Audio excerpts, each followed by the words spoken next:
welcome to Legally Speaking with me, Tarun Nangia. If India has to grow as an arbitration hub, then there are many things we need to be careful of. And today we're going to discuss one such thing. The Calcutta High Court has found that there was some issues of integrity as such with an arbitrator, with the sole arbitrator, and hence an arbitral award has been scrapped while we're keeping the identity of the presiding arbitrator, the sole arbitrator, secret. But we are here to discuss on principles, what went wrong and why the arbitral award was scrapped, because this has impacts beyond that person who was found to be in the wrong. It has impacts on the whole arbitration ecosystem in India. That is why we have to discuss this. We have two persons who are involved in the case. We have with us Advocate Nalin Kohli, who flew down from the city of Delhi to argue the matter in Kolkata and was victorious. Congratulations to you on that count. Thank you. I have with me Abhishek Karu, the partner of Saraf and Partners, is a law firm who acted in the case on behalf of the victims. Abhishek would like to know more about you. More about this case from you. At the outset, Abhishek, I want to request you take about 5-6 minutes, explain to us what happened. Then we'll go to Advocate Nalin Kohli for his arguments, what he presented before the court. But just lay the ground. Just tell us what happened, what led to this. Over to you. Thank you, Tarun, so much, and thank you, Nalin sir, for joining us here in this. And Tarun, you have actually taken up a very, very important issue. And as you rightly said, that India is projecting itself to be the hub. So when we discuss about the India being the hub, the most important aspect, one of the most important and critical aspect of this is what are the contours within which an arbitrator, or so to say the arbitrators, or in a tribunal needs to work within. And this judgment actually lays down and sets down the contours within which this mechanism has to operate. And in a very generic language, I would say there is a Lakshman Rekha drawn. Now the Lakshman Rekha drawn is drawn by the statute itself. Pre-2015, it was a very generic one. Post-2015, the act was amended and then specific provisions were inserted, which laid down, defined, crystallized the grounds or the broad contours on which cannot be transgressed by the arbitrators while functioning or discharging the functions of an arbitrator.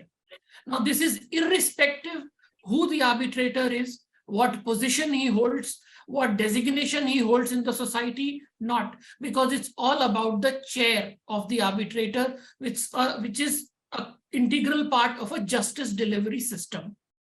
Now, what the statute mandates here is, and why I am just dealing with these 2 points before I actually tell you the facts, because these facts will then be, it was on these facts that the courts rendered it finding because of the contours which are laid down in the act. Now what happens is, under the act, the arbitrator needs to disclose upfront as to how he may be connected either to the subject matter, either to the parties, or to the very dispute. Now, as and when this disclosure is made and the parties accept this, right, then the arbitrator has to continue that status throughout the arbitration. He cannot deviate from that. And if, assuming for a moment, he chooses to deviate, or there is a situation in which he needs to deviate, then that also must be disclosed by the arbitrator. And then it is again come back to the parties to decide whether to continue with the arbitrator or not to continue with the arbitrator. Now, it is in this broad legal landscape that this happened. Now, in this case, once the arbitration was started, the very senior gentleman of the Calcutta bar was appointed as the sole arbitrator. And the party, the claimant themselves were the one who proposed the name of the arbitrator. At the first hearing, arbitrator disclosed that he has appeared in the past for one of the entities and some of the parties related to the respondent side or the opposite side. and so also his son, who was also a lawyer in the Calcutta bar. So at this point of time, the parties had the right to either accept him or to reject his thing. The parties accepted him because they thought that yes, the disclosure has come forth, it will remain the same, there is nothing to worry. Matter proceeded, matter reached the stage of the arbitral award, and the award came to be passed. When the award was passed, the claimants lost. The party lost the case. Once this happened, they somehow were worried as to how it could have been done, given the facts. They were sort of aggrieved as to how could these findings come. Apart, nothing on the merits, but what they figured out was that the arbitrator went against the disclosure given. He chose to appear for the other side or an affiliate party of the other side during the course of the arbitration, and which fact was not disclosed to them, right? It was on this ground that they chose to assail the award. Now, if under the Arbitration Act, post the 2015 amendment, the contours of a challenge to an arbitral award are very, very stringent, very, very defined. And one of them is very critical, is fundamental policy of Indian law, which is a subset of a broad parameter of public policy, and about justice and morality. These grounds have been laid down by the Supreme Court since many decades now, but they were crystallized this. So this was the case, this was the fact which, when brought to the knowledge of the court, that look, the arbitrator has acted for an affiliate party. This makes him ineligible ipso facto from the day one. And therefore, the law which has been laid down by the Supreme Court and crystallized in judgment, that what's the fundamental policy is that the justice must not only be done, but seem to be done. It was in this background that the case was presented before the Calcutta High Court, that this award is vitiated, because by the arbitrator having appeared and not disclosed, he vitiated the solemn oath or solemn mandate of the arbitration mechanism. He crossed that Lakshman Rekha. Since the Lakshman Rekha was crossed, therefore the award must be set aside. That has what has come to, this judgment has come to be as it is. That's the background, and now I leave the discussion open. I think this case will be now cited time and again whenever there is an integrity issue. What arguments did you make before the Honorable High Court that led to this judgment? In the alternative dispute mechanism, two parties essentially are willing to move out of the court mechanism, which is created through, it's a constitutional mechanism, the High Court or the Supreme Court, and is willing to go before an individual who, in a sense, is vested with the right to adjudicate on their claims. So that person is now in the role of a judge without having taken an oath per se. So it becomes important that that person functions how? He is a creation of a statute. That statute being the Arbitration and Reconciliation Act. He is vested with those powers under the Act. And therefore, before a person functions as that arbitrator or arbitrators, if it's more than one person, there is a requirement of a consent. Because consent is that bedrock on the basis of which the parties submit to what they expect would be a fair, a just, and an equitable opportunity for them to argue their case, and eventually an award that comes and decides on the list. Now, as Abhishek just a few minutes ago mentioned, and there is a very limited scope of an appeal now under the amended Arbitration and Reconciliation Act and Conciliation Act. So it becomes even more important that the arbitrator's role is A, seen without any doubt, without any kind of color to the role that he played as an arbitrator. And the statute has certain expectations outlined in Section 12, Section 18, and then the 5th and the 7th schedules to the Act. Now, these are the arguments that one put out. That section 12 casts, there is consent which comes through 12.1. There is a continuing obligation cast on the arbitrator to disclose throughout the arbitral proceedings any change of circumstance, which is section 12.2. And then there's an ineligibility factor that comes in subsection 5, 12 subsection 5, which is to be read with the 7th schedule.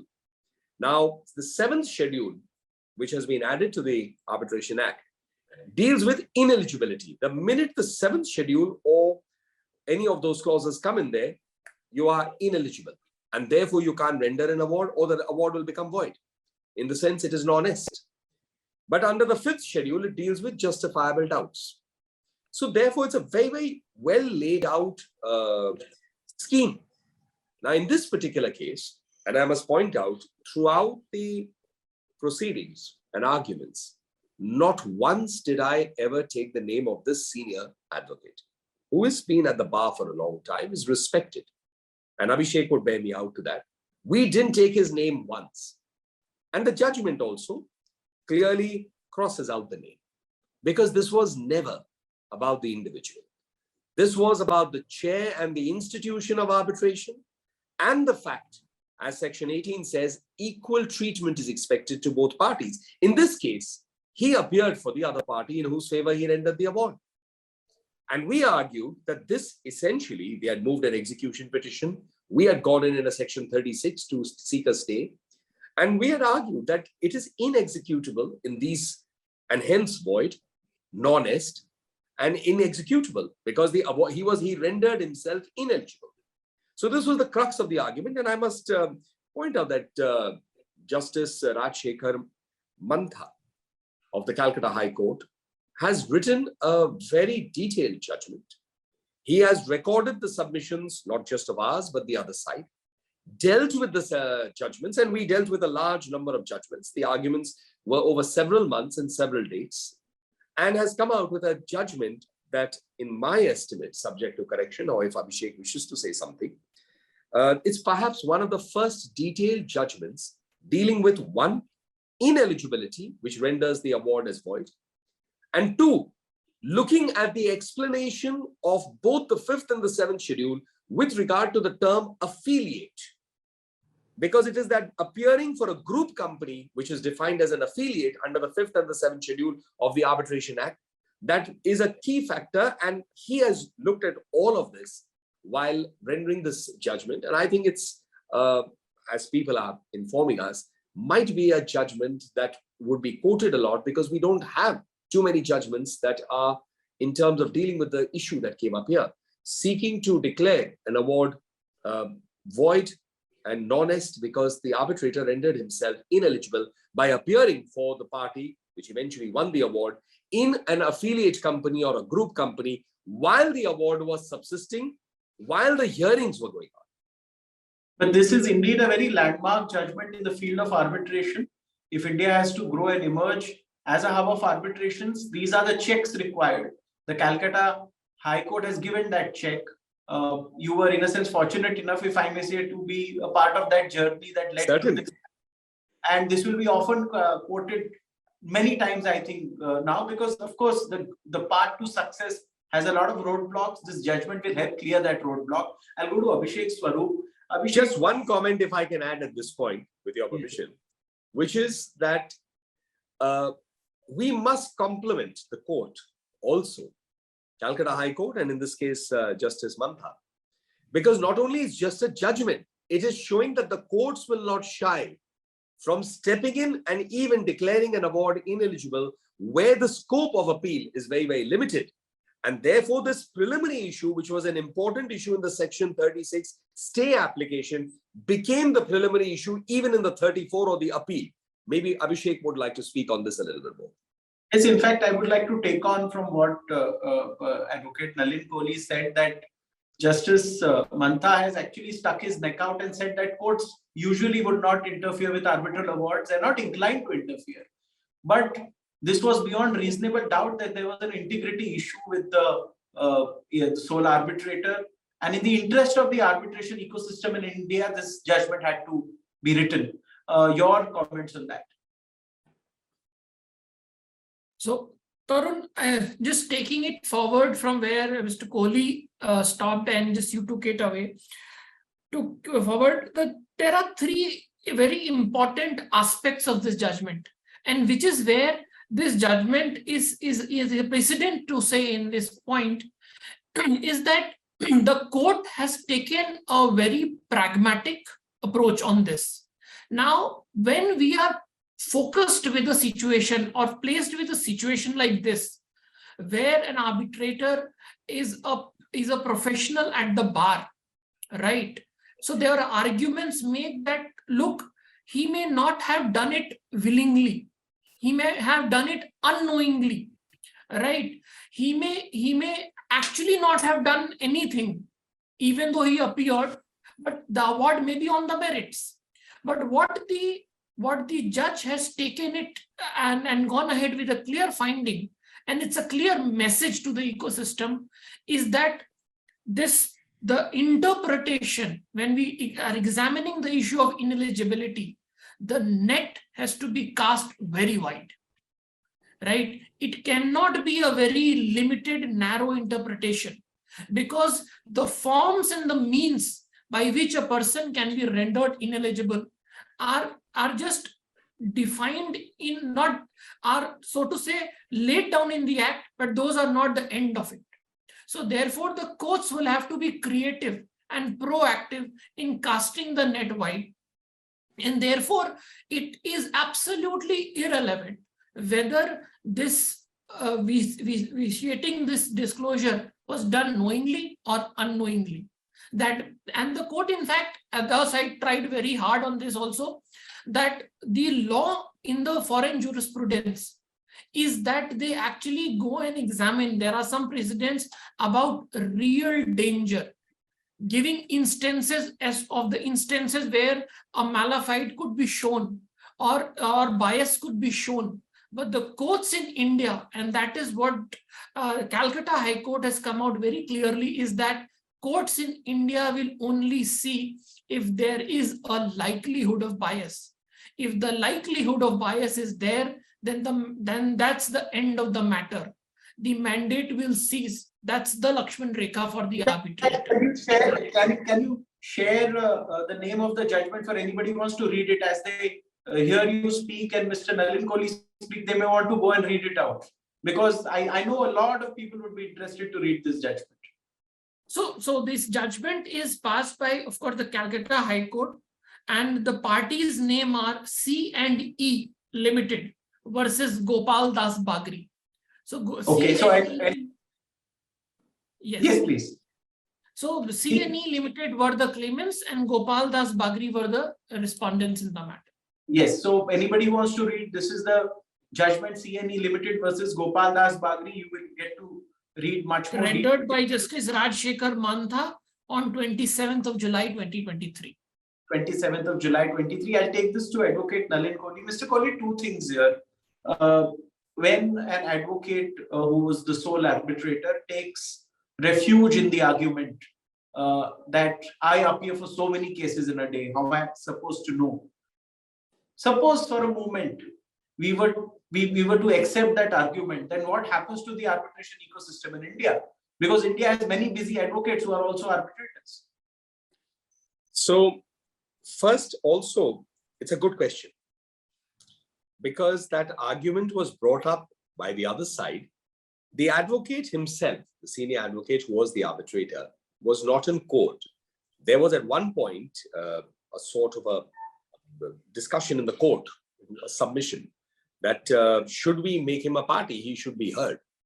But the counter view was that there is no requirement, because this is really not to see an explanation, but it is to see whether the case that we are making out for a stay under Section 36 or challenging the award under 34 has any merits.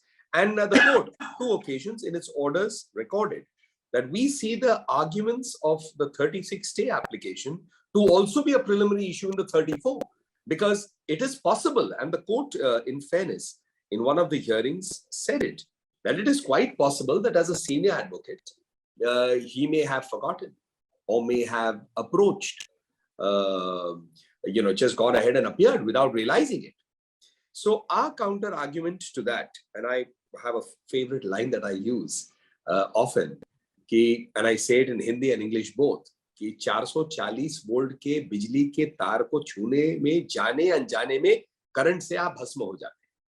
That it doesn't matter whether you have intention or no intention. The lack of intention doesn't prevent you with the consequences of touching a live electric wire. And I use this example to say that it doesn't matter. What matters is that he is a creation of the statute. Under section 12, it casts a statutory mandatory obligation on him to disclose. Based on the disclosure, there is a consent. That consent is the basis of foundation on which the arbitration process starts. He is looked upon as the arbitrator. He performs that role. So I use this sentence, consent is the golden thread that runs throughout the arbitral proceedings.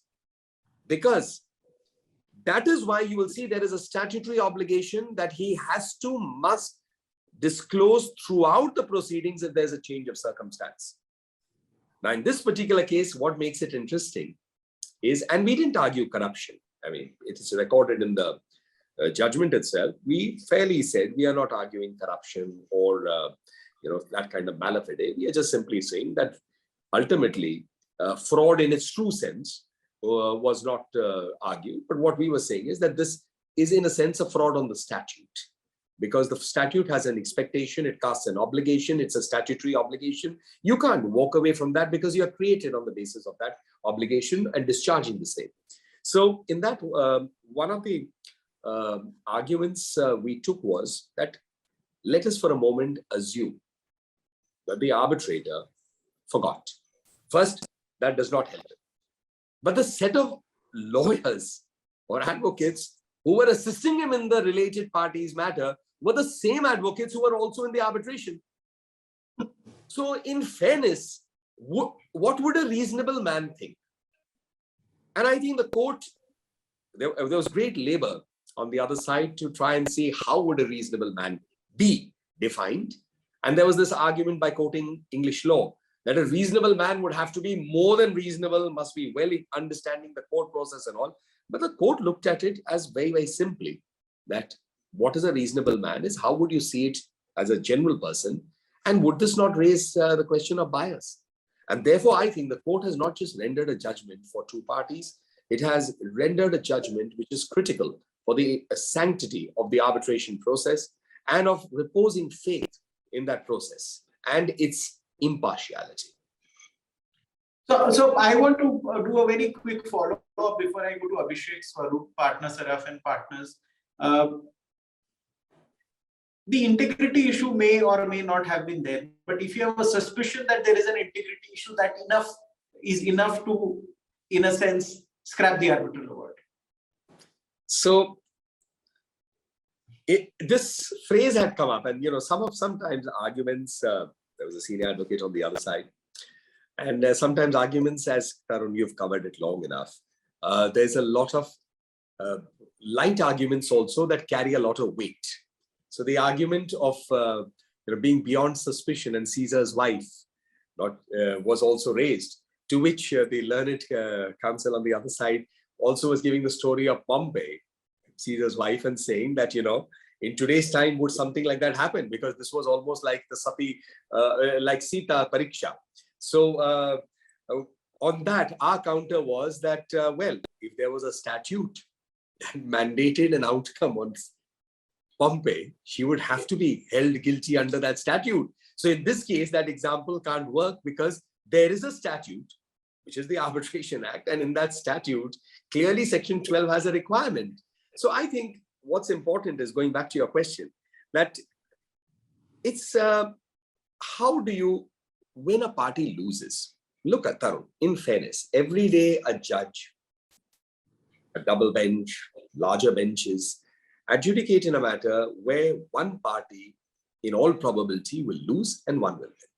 There may be a larger number of parties too, but the one who loses often will feel, I wish my case was argued like that, or the judge should have considered this, because there's a conviction to go to court. You believe my case is strong and I should get justice for what I'm fighting for. Advocates do their best to make that happen for a party. Now, when there is already that anguish, for whatever be the reasons, perceived, genuine, or otherwise, and you are the losing party, can you add another layer of doubt that was the arbitrator fair or not? And when Section 18 tasks the requirement of equal treatment of parties, and this we argued, in fact, this is an argument that I would give credit to Abhishek, because he asked me to argue that, and it's a good argument, that it didn't matter. Suppose he had appeared in our company's case. If the shoe was put on the other foot, it would leave the other party in an identical situation with the same arguments we are professing, and they would have a right to profess that. Right, well put out, well put the points. I'll go to Abhishek Sarup. Abhishek, give me 2-3 takeaways from this judgment of Justice Rajshekhar Mantha. Yes. In the whole chorus that the Chief Justice of India, Justice Chandrachud, and there are other many eminent judges who are pushing for arbitration ecosystem to grow in India, for ADR to be seen as a legitimate means of resolving disputes, because of course the courts can't handle the crushing caseload. ADR is the way to go in future. What are the takeaways from this judgment? Right. So Tarun, the takeaways, and one of the most important takeaways is apart from this aspect that mere real likelihood of bias is enough, but what the judge in this case has been very clear and has come out very cleanly in the judgment is that if he has on the facts set aside the award, but he has also laid down a crystal clear compartments as to when it can be done. So to say that not every man who loses gets a right to come up and challenge the award, because this is a tool which has to be used very, very sparingly, very, very carefully, and not because otherwise the challenges you are giving just another tool to challenge, which will derail the whole process. So what the Calcutta High Court Justice Mantha has been careful is, he has laid down 3 boxes. First is mere apprehension. Second is likelihood. And third is, of course, actual bias. So what he says is, and all these were there in separate judgments, but this judgment so brings this out in a very conceptualized manner. So what he says that one party, as Nalin said, would of course lose. Now, just because you lose, you just cannot challenge a judgment by saying, I think something is wrong. No, that is a mere apprehension. That has to be disregarded. That cannot be entertained. This apprehension, when you couple with certain positive facts, like in this case, his factum of appearing, his factum of not disclosing it, his factum, then the award coming against the party, all these then gives a likelihood. So it takes you to a category higher, where the court said, yes, this gives rise to a justifiable doubt. But then there is a category higher than this, which is an actual bias, as to where you show the instances. There the court says, no, sorry, we don't need to venture into that territory. Foreign jurisprudence may something, but in Indian jurisprudence, the test has to be of likelihood. So therefore, while on one hand the award has gone, but on the other hand, the court has very carefully also laid down the contours in which these powers need to be exercised, so as to give a robustness to the arbitration mechanism, that not everything can be challenged and just done away with. So that's point number 1. Point number 2, what the court has been very clear is that an argument was raised by us, and which of course the court has rejected in this case. But even though it has gone against us, but the theme of that argument was that under Section 36, of the Act, which is the provision under which a party applies for a stay of the award, right? It's a monetary award. So if I have to obtain a stay, one of the ground for unconditional stay is that if the making of the award is affected by fraud or corruption. On that ground, the court can unconditionally stay without the aggrieved party having to deposit any amount, which normally he does. In the 34 provision, which is the provision under which the challenge is made, same ground is there as a ground for setting aside the arbitral award, that the making of the award was affected by fraud and corruption, right? Same provision in appearing in stay section also, same provision appearing in 34 section also. Our case was that, look, this was a most material fact. The concealment of a material fact is a fraud, and therefore this was a fit case for the arbitral award to be unconditionally stayed and also to be set aside on the very same ground. So we created a theme or a connection between the two sections. The judge therefore framed a preliminary issue on this, that therefore both will be heard together, right? On fact, he disagreed with us that this will not be a fraud per se in the scheme of the Act, but yes, on the ground that the arbitrator violated his solemn mandate. Therefore, this will render him ineligible and the award can still be set aside. So that is the second, I would say, a product of this award is this, that the court has to be very careful in examining the allegations of fraud and corruption, because these are a common provision. So if an award is set aside, same can also render the award ipso facto void also. So this argument has to be tested on a very, very high pedestal. Maybe we were not able to demonstrate that to the court, to the satisfaction court would have wanted, but yes, but I would take it as a takeaway from this, that level of preparedness in that has to be really high. So not every act can be termed as a fraud. Thanks for the explanation. I'll take this to Advocate Nalin Kohli. Mr. Kohli, your takeaways from this judgment, what is going out to the Indian arbitration ecosystem? They say as society, in a sense, goes up in sophistication in law, the violations also become sophisticated. I'm reading a book on cyber crimes. It shows us how crimes are growing so fine, it's difficult to detect. This at least was fairly easily detectable. There would be other issues in arbitration which are not easily detectable, but this was. So what are the takeaways from this? I must just add a comment, and I might to answer that. When Abhishek was telling you about section 34 and 36 and saying affected, actually Justice Rajshekhar Mantha during the arguments had exactly raised this question. There is a difference in the spelling and therefore the word in the two sections. In section 36, it is effected with an E. In section 34, it is affected with an A, with fraud. So the question asked was, on an aside, while the rest of the construction is similar, that does this make a difference? So we actually even went and came up with judgments that said, what is the difference between effect and affect? And judiciary in terms of it. And that was a good, going, and that's when how this got framed as a preliminary issue, which Abhishek has spoken about. Going ahead, Tarun, let's look at reality. The courts are overburdened with a backlog. The fact of the matter is, as society gets more equal opportunity, people get aware of their rights. There are also other reasons sometimes. People are willing to exercise their legal remedies by approaching a court of law. So this increases the amount of work that a judge has to do.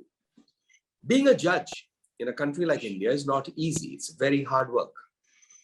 On an average, judges are looking no less than 40 to 60 matters, in which several matters from 10 to 30 matters sometimes are heard in detail. On a miscellaneous day, the Supreme Court does, or courts tend to look at 60, 70 matters. In some of the high courts, sometimes over 100 matters are listed already. So, and this is the same story is in district courts and others. So the court has enormous work to do. It's not easy for the judge. So I think the alternate dispute mechanism, redressal mechanism is critical.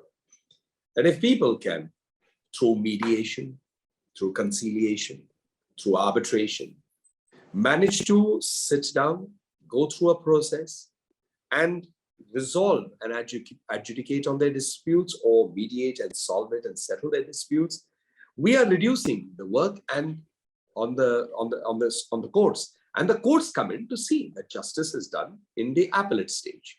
So I think this judgment is important in reaffirming the credibility that runs along with an arbitrator, the discharge of that obligation of an arbitrator to disclose, consent being founded on disclosure, the fact that an arbitrator the arbitrator doesn't have the scope to slip and make an error in that sense. You're saying that, if I may interrupt, that this is a boost to the arbitration ecosystem. No doubt. Judgment. No doubt, it is 100%, and you put it quite succinctly. It is a boost to the alternate dispute redressal mechanism and arbitration process in India to bring in credibility, to make it strengthen it further, and to set a standard, which is the most important. Setting that bar, it's a high bar, you can't slip. It's a statutory bar, you can't slip. It's a bar that it doesn't matter who you are, the chair is expected to maintain that bar. Indeed, I think this judgment, as Mr. Nalin Kohli said, is also a boost to arbitration, because the courts are there to check. They want this system to flourish, the ADR to flourish, and the courts are there to keep a check in case somebody slips up. But it is in the interest of arbitration rather than being reversed. I would like to thank Advocate Nalin Kohli, who Thank you. Flew down from Delhi, argued this matter and got this fantastic judgment. Justice Rajshekhar Mantha for authoring this judgment. Abhishek Saroof, partner of Saraf and Partners, who took up this case, and he and his team, along with Mr. Nalin Kohli, were there in Calcutta. And this is now going to be cited very often in the coming months and years to come. We will like to revisit this issue with you in a month's time, because I think this will be discussed so much in this month, it will merit another episode. What are the learnings from this judgment is what we are going to reflect in our next show. But thank you so much for making time, and thank you viewers for tuning in. Thank you. For more such videos, subscribe to the NewsX YouTube channel, hit the bell icon.